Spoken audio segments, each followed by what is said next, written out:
మేము అధికారంలోకి వచ్చిన నెల రోజుల్లోపు బీసీలకు రక్షణ చట్టం కల్పిస్తాము, బీసీలను అభివృద్ధి చేస్తాము, బీసీలకు నిధులు కేటాయిస్తామని చెప్పి తప్పుడు హామీలు ఇచ్చి ఈ రోజు అధికారంలోకి వచ్చిన 16 నెలల్లో ప్రతిరోజు ఏదో ఒక రకంగా బీసీల పైన దాడులు జరుగుతున్నాయి. బీసీ నాయకుల పైన, బీసీల పైన, బీసీ సమస్యలకు సంబంధించిన ఉద్యమం చేసే వాళ్ళ పైన అనేక రకాలుగా తప్పుడు కేసులు పెడుతున్నారు, దాడులు జరుగుతున్నాయి, హత్యలు జరుగుతున్నాయి.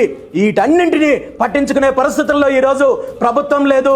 కనీసం మీరు ఇచ్చిన బీసీ రక్షణ చట్టం హామీ కూడా మీకు గుర్తు లేదంటే ఈ రోజు గత 1980 నుండి ఇప్పటి వరకు కూడా తెలుగుదేశం పార్టీ ఇచ్చిన ఏ ఒక్క హామీని అధికారంలోకి వచ్చిన తర్వాత నిలబెట్టుకునే ప్రయత్నం చేయలేదు, ముఖ్యంగా బీసీల విషయంలో.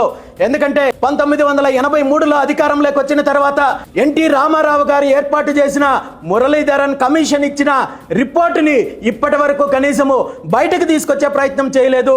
ఉమ్మడి ఆంధ్రప్రదేశ్ లో ఉన్న బీసీల అభివృద్ధి చెందాలంటే 44% రిజర్వేషన్లు విద్యా ఉద్యోగాలు స్థానిక సంస్థల్లో కల్పించాలని చెప్పి 1983లో మీ ప్రభుత్వం నియమించిన మురళీధరన్ కమిషన్ రిపోర్ట్ ఇస్తే ఈ రోజు వరకు దాన్ని ఆ దిశగా చర్యలు తీసుకునే దిశగా కూడా అడుగులకు ముందుకు వెయ్యలేదంటే బీసీలను మీరు ఎంతగా వంచిస్తున్నారో మీరు ఈ సందర్భంగా ఈ రాష్ట్ర ప్రజలు గుర్తిస్తున్నారు.